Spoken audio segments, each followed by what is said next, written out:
Au petit matin, l'internat semble encore plongé dans une tranquillité trompeuse.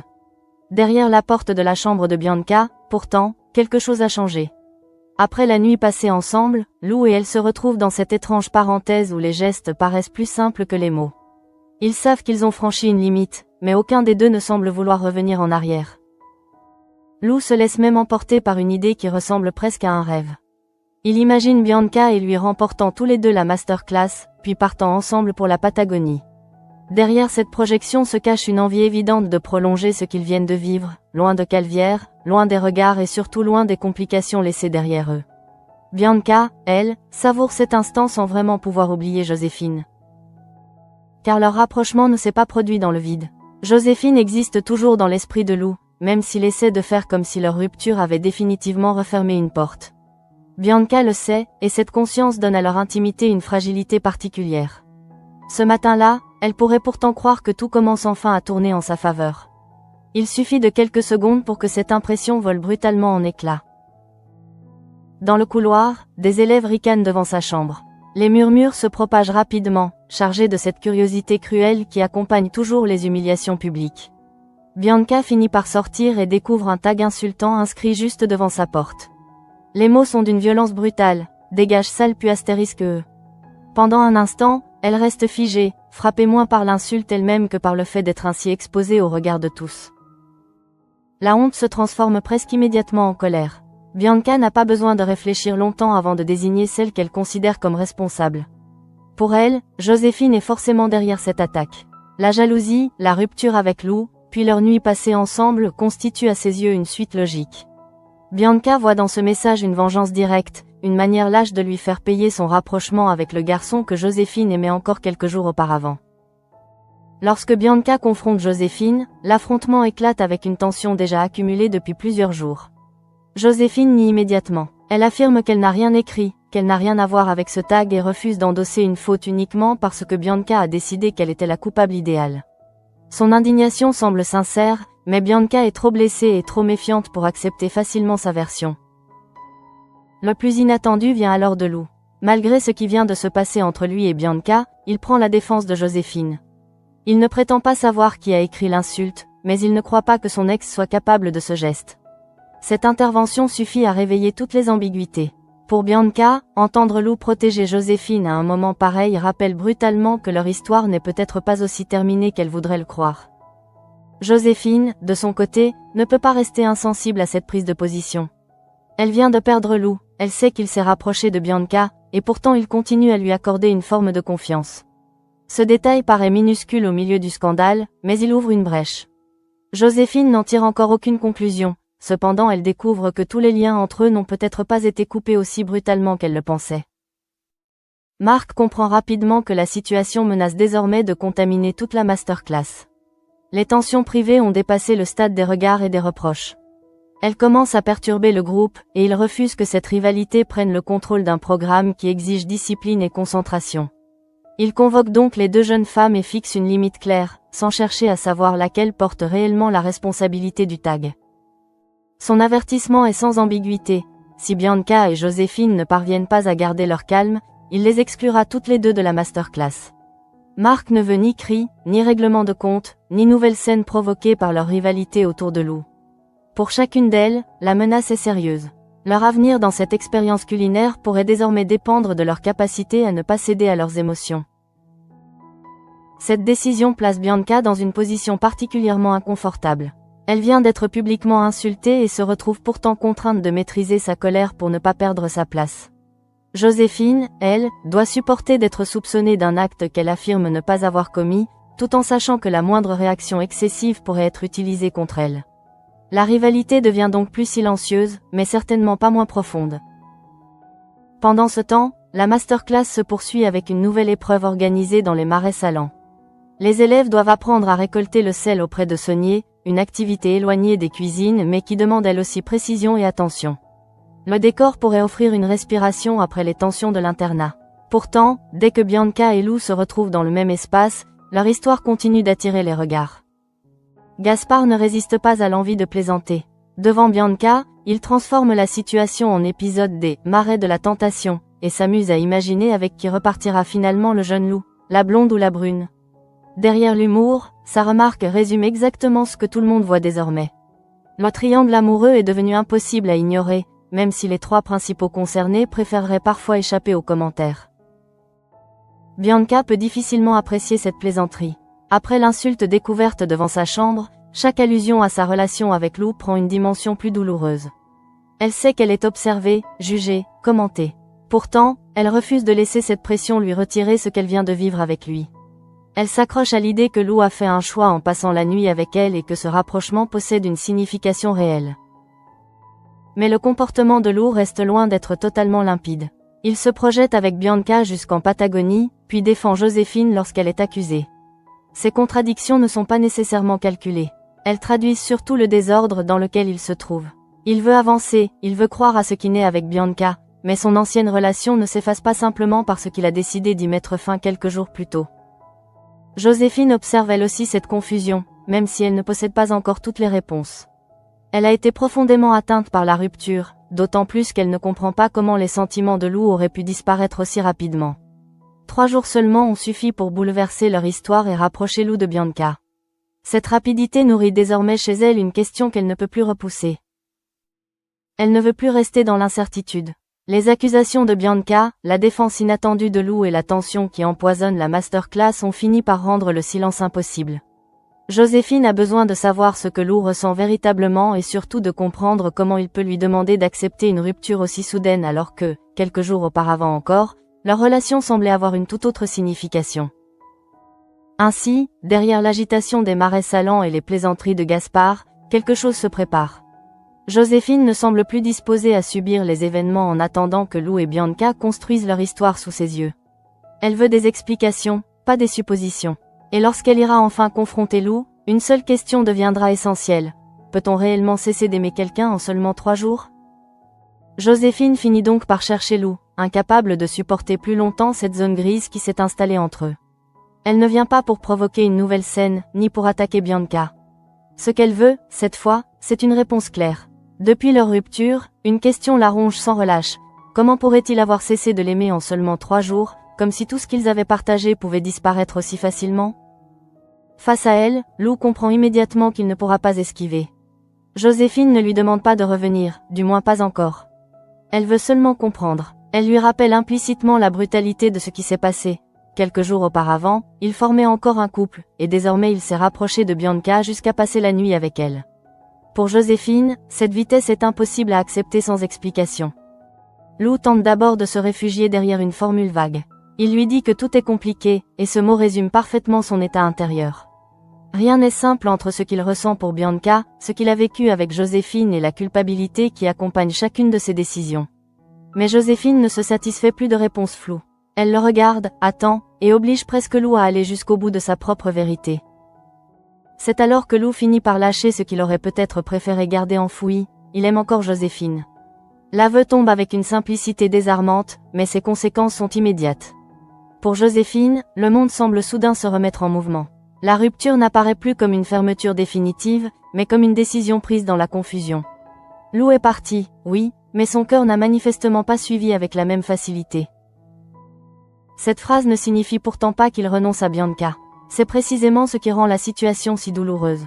Lou peut éprouver quelque chose de réel pour Bianca tout en reconnaissant que ses sentiments pour Joséphine existent encore. Il se retrouve donc pris entre 2 histoires qui se superposent au lieu de se remplacer. Plus il tente d'avancer, plus il découvre que le passé continue de s'imposer dans chacune de ses décisions. Joséphine, elle, reçoit cet aveu comme une ouverture qu'elle n'attendait presque plus.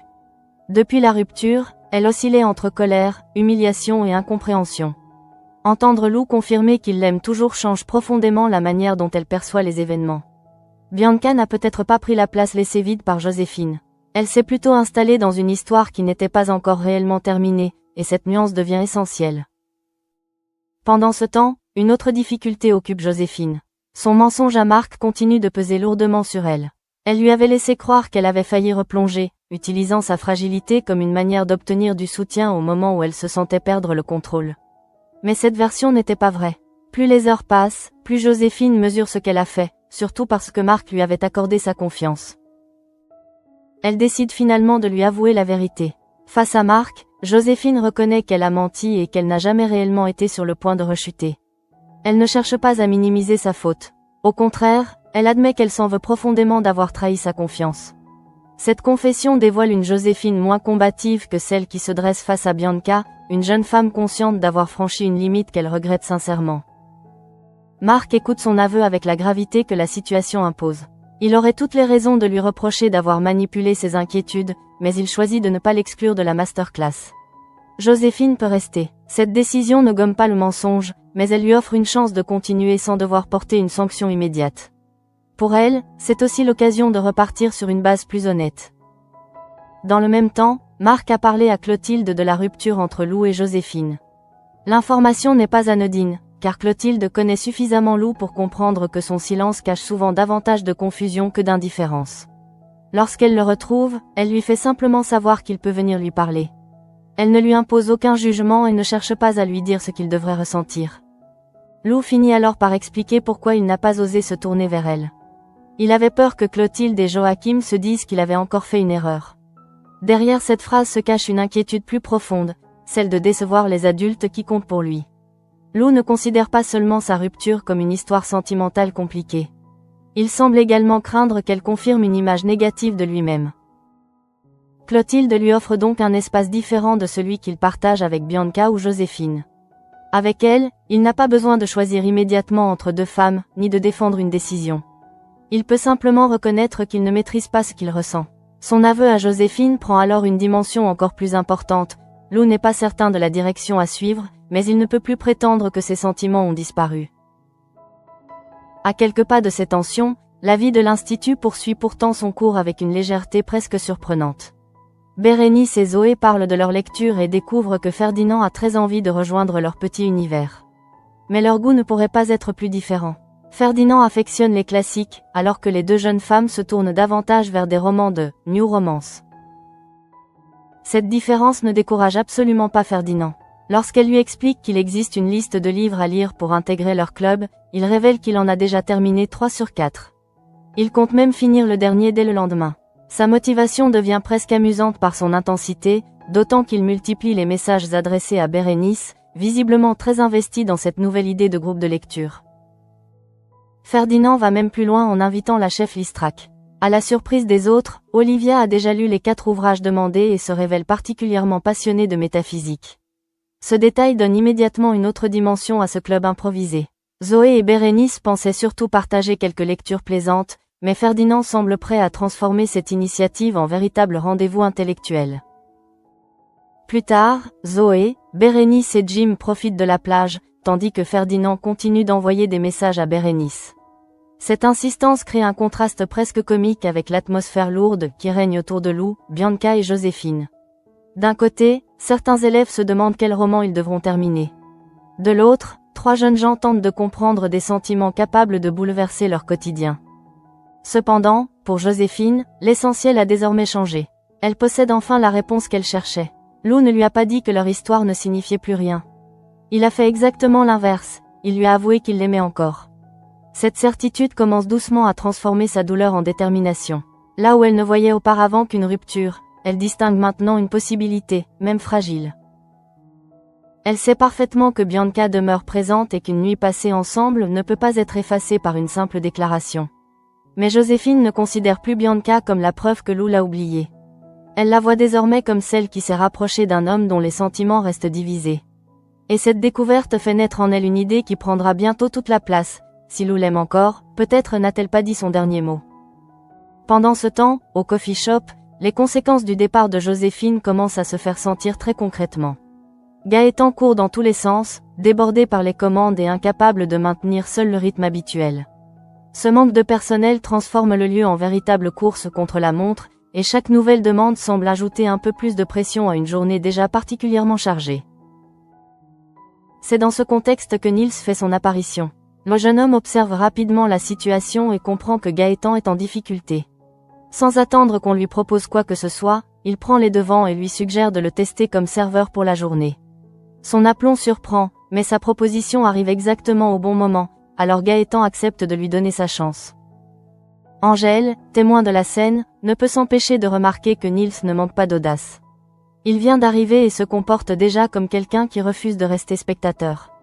Cette assurance pourrait facilement passer pour de l'insolence, mais dans l'urgence du coffee shop, elle devient presque une qualité.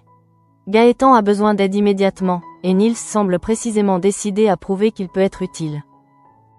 Très vite, le nouveau venu cherche à se rendre indispensable. Lorsque Maya et Léonard discutent ensemble, il s'approche sans vraiment se demander s'il interrompt un moment privé. Maya vient pourtant de confier une inquiétude importante à son amie. Elle doit devenir la seconde d'Hector, une responsabilité qui devrait la rendre fière mais qui, au contraire, fait naître chez elle une peur profonde de ne pas être à la hauteur. Maya doute de ses capacités et mesure tout ce que cette nouvelle fonction pourrait exiger d'elle. Devenir seconde signifie devoir assumer davantage de responsabilités, prendre des décisions et surtout ne pas décevoir Hector. Face à Léonard, elle peut enfin exprimer cette fragilité qu'elle ne montre pas forcément aux autres. Son enthousiasme pour la cuisine ne suffit pas à effacer la crainte de ne pas mériter la confiance placée en elle. Léonard l'écoute, mais Nils se mêle bientôt à leur échange. Il ne connaît encore ni les habitudes du lieu ni les sensibilités de chacun, ce qui ne l'empêche pas d'intervenir avec une facilité déconcertante. Puis, comme pour alléger l'atmosphère, il leur offre des verres. Là encore, il veut marquer les esprits dès son arrivée et montrer qu'il n'est pas simplement un serveur improvisé recruté pour combler un manque. Nils a même créé des cocktails portant les noms de Gaëtan et d'Angèle. Cette initiative révèle immédiatement son goût pour la mise en scène et son envie de trouver rapidement sa place. En quelques heures à peine, il commence déjà à imprimer sa personnalité dans le coffee shop. Là où Gaëtan voyait surtout un renfort temporaire, Nils semble vouloir montrer qu'il peut apporter quelque chose de plus personnel. Dans le même temps, Joséphine reste absorbée par ce que Lou lui a avoué. Ces mots continuent de tourner dans sa tête avec une force presque obsessionnelle.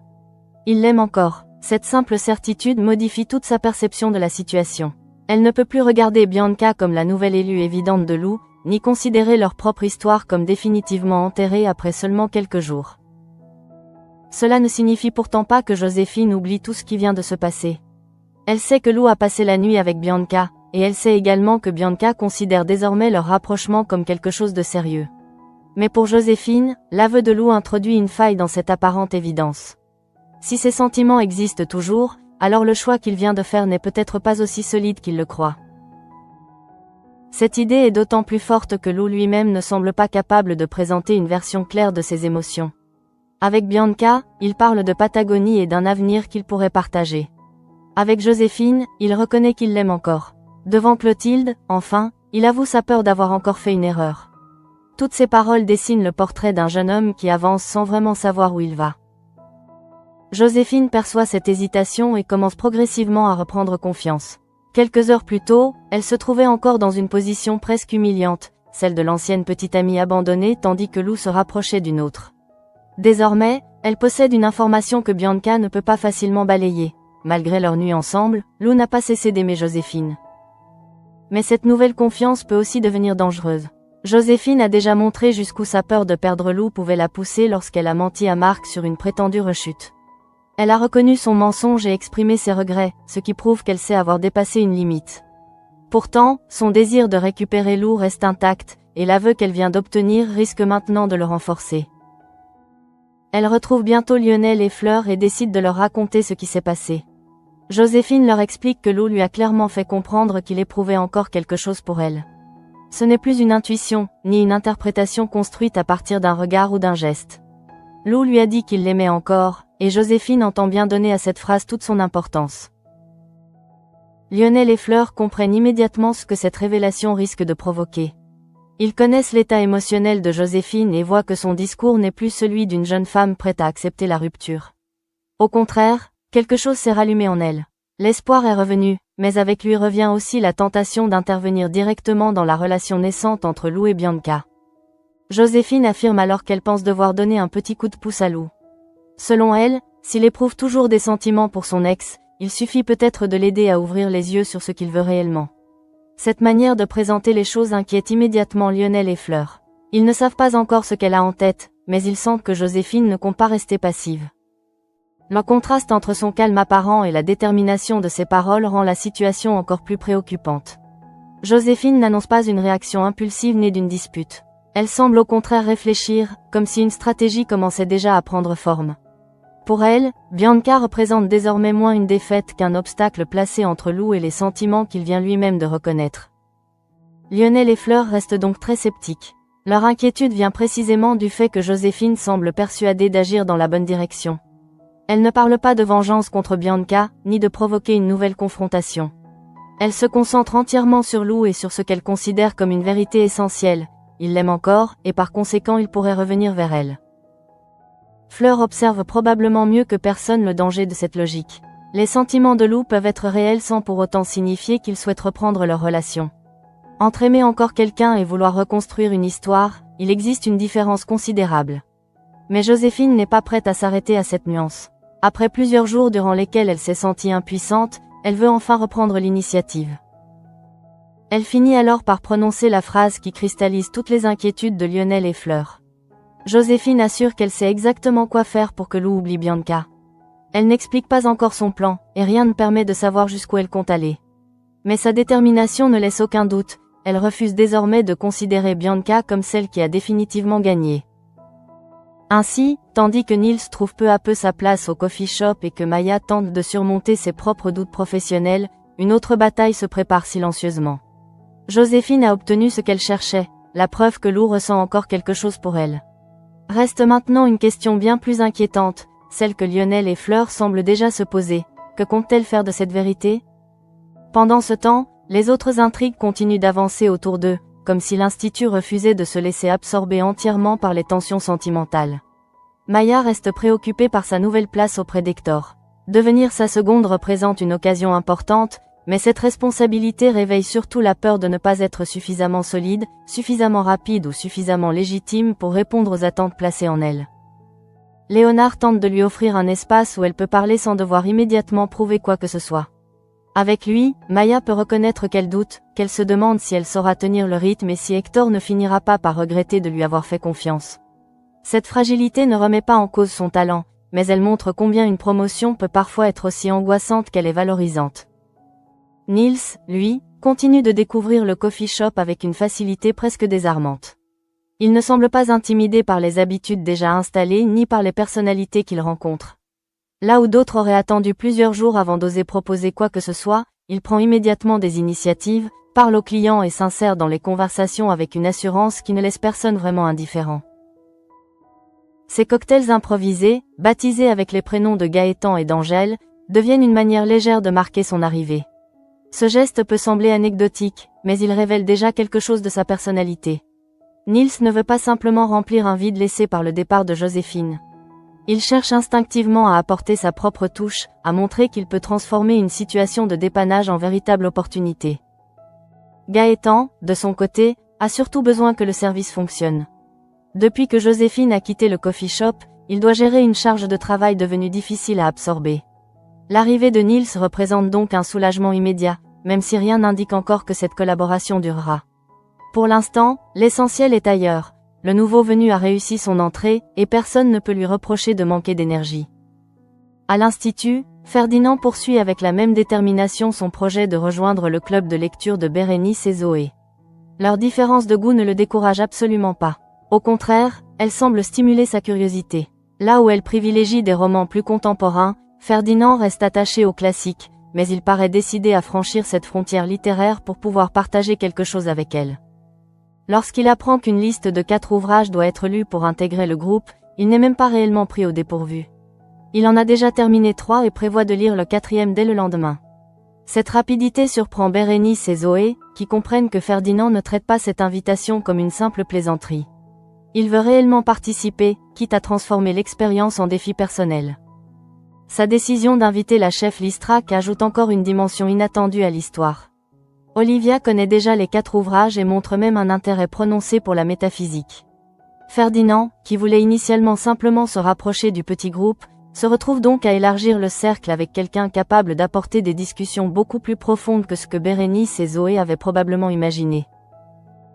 Pendant qu'elle profite de la plage avec Jim, Ferdinand continue d'envoyer des messages à Bérénice, entièrement absorbée par cette nouvelle aventure. Cette légèreté contraste fortement avec l'atmosphère autour de Joséphine, car celle-ci ne pense plus à se distraire. Son esprit reste fixé sur Lou, Bianca et surtout sur la phrase qu'elle a entendue de la bouche de celui qu'elle aime encore.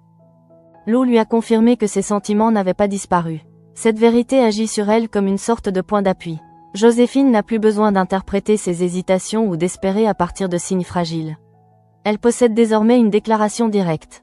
Mais ce qui pourrait simplement lui apporter du réconfort devient peu à peu le moteur d'une volonté beaucoup plus active, reprendre sa place auprès de lui. Lionel et Fleur comprennent immédiatement que cette détermination peut conduire Joséphine vers une nouvelle confrontation. Ils ne remettent pas forcément en cause ce qu'elle a entendu. Lou l'aime encore, c'est un fait qu'il lui a lui-même avoué. Ce qui les inquiète, c'est plutôt la manière dont Joséphine transforme cet aveu en certitude que son histoire avec lui doit nécessairement recommencer. Il existe pourtant une contradiction que Joséphine semble volontairement mettre de côté. Lou aime encore son ex, mais il a également choisi de se rapprocher de Bianca et de passer la nuit avec elle. Ces deux réalités coexistent. Elles sont inconfortables, difficiles à comprendre, mais aucune ne peut effacer l'autre. Or Joséphine se concentre surtout sur celle qui lui donne de l'espoir, comme si le reste pouvait encore être renversé. Fleur et Lionel restent donc prudents lorsqu'elle affirme avoir trouvé la solution. Joséphine parle d'un « petit coup de pouce », une expression presque innocente pour désigner ce qu'elle compte entreprendre. Mais elle ajoute ensuite qu'elle sait exactement comment faire pour que Lou oublie Bianca. Ces mots donnent soudain à sa détermination une tonalité beaucoup plus inquiétante, précisément parce qu'elle ne révèle pas ce qu'elle envisage. Aucune action concrète n'est encore dévoilée. Rien ne permet d'affirmer qu'elle veut piéger Bianca, manipuler Lou ou provoquer un scandale supplémentaire. Joséphine garde son idée pour elle. Mais Lionel et Fleur n'ont pas besoin de connaître les détails pour comprendre qu'elle n'a plus l'intention d'attendre passivement que les événements décident à sa place. Elle veut reprendre la main sur une histoire qui lui échappe. Pour Joséphine, la logique paraît presque évidente. Si Lou l'aime toujours, alors son rapprochement avec Bianca ne peut pas être définitif. Il s'agit peut-être d'une confusion, d'une fuite en avant, d'une manière de tourner la page trop rapidement. Elle ne formule pas forcément les choses ainsi, mais sa détermination montre qu'elle considère désormais Bianca comme une présence dont Lou pourrait encore se détacher. Cette conviction risque pourtant de l'enfermer dans une nouvelle spirale. Quelques heures auparavant, Joséphine reconnaissait devant Marc avoir menti sur une prétendue rechute. Elle avait éprouvé une véritable culpabilité en réalisant qu'elle avait utilisé une situation grave pour influencer les autres. Cette confession semblait marquer un retour à davantage de lucidité. Pourtant, sur le terrain amoureux, ses émotions demeurent beaucoup plus difficiles à contrôler. Marc lui a offert une seconde chance en la maintenant dans la masterclass. Cette décision devrait lui permettre de recentrer son énergie sur la cuisine et sur ce qu'elle est venue accomplir. Mais le triangle avec Lou et Bianca continue de s'imposer dans chaque espace. Même la menace d'exclusion n'a pas suffi à apaiser réellement les tensions. Elles se sont simplement déplacées, devenant plus silencieuses et plus stratégiques. Lou, quant à lui, reste au cœur de cette rivalité sans parvenir lui-même à fournir de réponse définitive. Il s'imagine partir en Patagonie avec Bianca, puis reconnaît qu'il aime encore Joséphine. Il cherche du soutien auprès de Clotilde tout en craignant qu'elle et Joachim pensent qu'il a encore fait une erreur. Ces paroles montrent moins un choix assumé qu'un profond état d'hésitation. Cette hésitation nourrit précisément l'espoir de Joséphine. Elle n'aurait probablement pas adopté la même attitude si Lou lui avait affirmé ne plus rien ressentir. Mais puisqu'il lui a ouvert cette porte, elle refuse désormais de la refermer elle-même. Elle veut croire que derrière la confusion se cache encore la possibilité de reconstruire quelque chose, même si cela signifie se retrouver directement face à Bianca. Le danger est là, ce qui ressemble pour Joséphine à une reconquête peut devenir pour Bianca une nouvelle agression. Bianca a déjà été humiliée par le tag devant sa chambre et a immédiatement suspecté son adversaire. Même si Joséphine nie toute implication, la confiance entre les deux jeunes femmes semble désormais détruite. Le moindre geste peut être interprété comme une nouvelle attaque. Ainsi, alors que Nils commence à se faire une place, que Maya tente d'apprivoiser ses responsabilités et que Ferdinand transforme un simple club de lecture en véritable mission, l'attention principale continue de se concentrer autour de 3 personnes. Lou reste partagée, Bianca croit pouvoir construire quelque chose avec lui, et Joséphine se prépare désormais à agir pour tenter de renverser la situation. Lionel et Fleur ne peuvent qu'observer cette détermination avec une inquiétude croissante. Ils savent que Joséphine vient d'obtenir une raison d'espérer, mais ils savent aussi combien cet espoir peut devenir dangereux lorsqu'il repose sur un cœur aussi divisé que celui de Lou. Une chose est désormais certaine, Joséphine n'a pas abandonné. Et son projet pour faire oublier Bianca ne fait que commencer.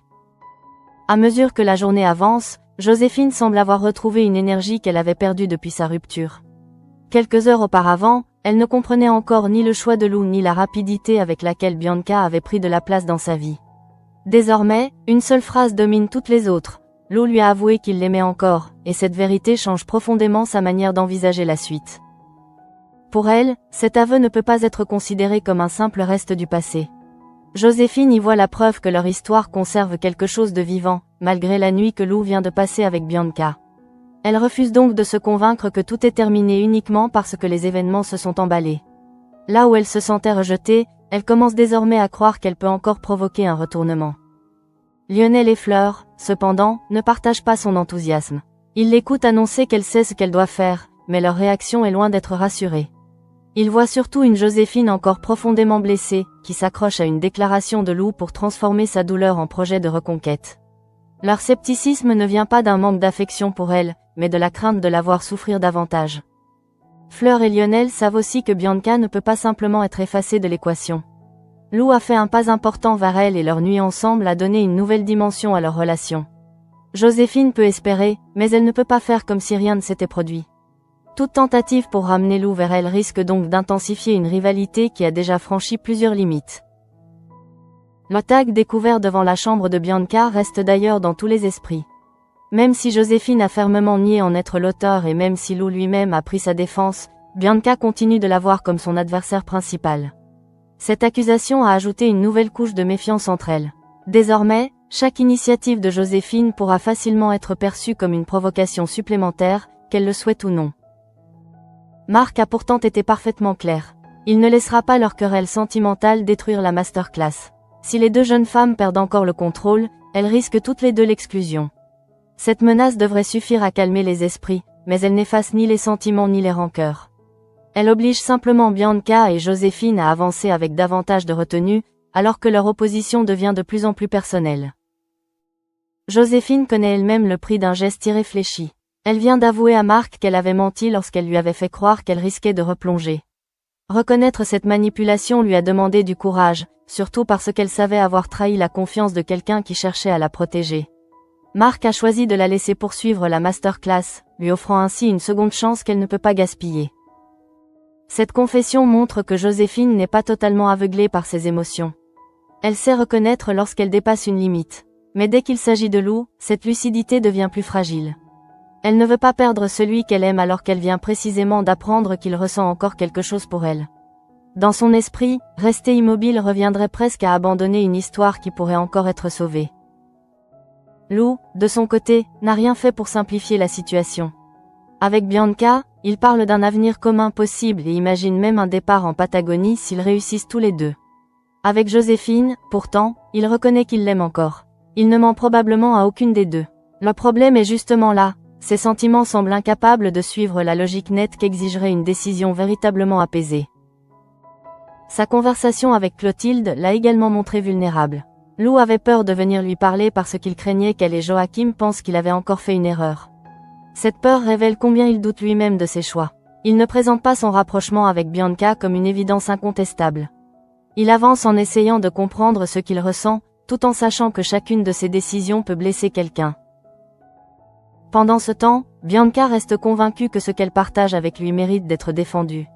Elle ne peut pas ignorer l'histoire de Joséphine et Lou, mais elle vient elle aussi de franchir un cap émotionnel important. Après leur nuit ensemble, l'idée de partir avec lui en Patagonie donne à leur relation une projection presque concrète. Pour elle, revenir en arrière signifierait renoncer à quelque chose qui vient enfin de devenir possible. Ainsi, les deux jeunes femmes ne se battent pas seulement pour attirer l'attention d'un garçon hésitant. Chacune possède des raisons de croire que sa place auprès de Lou est légitime. Bianca se fonde sur ce qu'ils viennent de vivre et sur la proximité nouvelle qui s'est créée entre eux. Joséphine, elle, s'appuie sur une histoire déjà construite et sur l'aveu explicite que les sentiments de Lou n'ont pas disparu. Dans un autre coin de Calvière, la vie continue pourtant avec ses préoccupations beaucoup plus légères. Gaëtan commence à respirer grâce à l'aide de Nils au coffee shop. Le nouveau venu a saisi l'occasion sans hésitation, créant même ses propres cocktails pour Gaëtan et Angèle. En quelques heures, il a déjà montré suffisamment d'assurance pour attirer l'attention et s'intégrer dans un environnement qu'il découvre à peine. Maya, elle, reste tournée vers un autre défi. Devenir la seconde d'Hector représente une étape importante, même si elle craint encore de ne pas être à la hauteur. Ses confidences à Léonard montrent qu'elle mesure parfaitement la responsabilité qui l'attend. Contrairement à Joséphine, son combat n'est pas sentimental mais intérieur, elle doit réussir à transformer ses doutes en confiance pour accepter pleinement cette nouvelle place. Ferdinand continue également de surprendre Bérénice et Zoé avec son enthousiasme pour leur club de lecture. Il a déjà lu presque toute la sélection demandée et se prépare à terminer le dernier ouvrage. L'arrivée d'Olivia Listrac, passionnée elle aussi de littérature et de métaphysique, promet d'ailleurs de donner au groupe une dimension que les deux jeunes femmes n'avaient peut-être pas imaginée au départ. Mais malgré toutes ces histoires parallèles, la tension principale reste suspendue autour de Joséphine. Elle n'a pas révélé ce qu'elle compte réellement faire et rien ne permet encore de connaître la nature de son plan. Il serait donc impossible d'affirmer qu'elle prépare une manipulation ou un piège. Une seule chose est certaine, elle a décidé de ne plus attendre et croit avoir trouvé la manière de pousser Lou à oublier Bianca. Lionel et Fleur restent alors les témoins les plus lucides de son changement d'attitude. Ils comprennent son espoir, mais ne peuvent pas partager sa certitude. À leurs yeux, les sentiments encore présents de Lou ne garantissent absolument pas qu'il reviendra vers Joséphine. Ils craignent surtout que cette tentative de reconquête transforme une rupture douloureuse en confrontation encore plus destructrice entre les deux jeunes femmes. Joséphine, pourtant, semble déjà avoir fait son choix. Après avoir cru Lou perdu, elle possède maintenant une raison de se battre. Son regard sur Bianca change, son rapport à la rupture change, et même son avenir immédiat paraît désormais guidé par cette idée. Elle ne sait peut-être pas encore comment Lou réagira, mais elle est persuadée qu'il peut encore revenir vers elle. L'histoire se referme ainsi sur une promesse de nouvelles tensions. Lou se retrouve partagé entre deux femmes auxquelles il est lié de manière différente, Bianca refuse de céder le terrain qu'elle vient de gagner, et Joséphine retrouve soudain toute sa détermination. Lionel et Fleur, eux, ne peuvent qu'observer avec inquiétude cette reconquête qui s'annonce, tandis qu'une question reste suspendue, jusqu'où Joséphine ira-t-elle pour que Lou oublie Bianca ?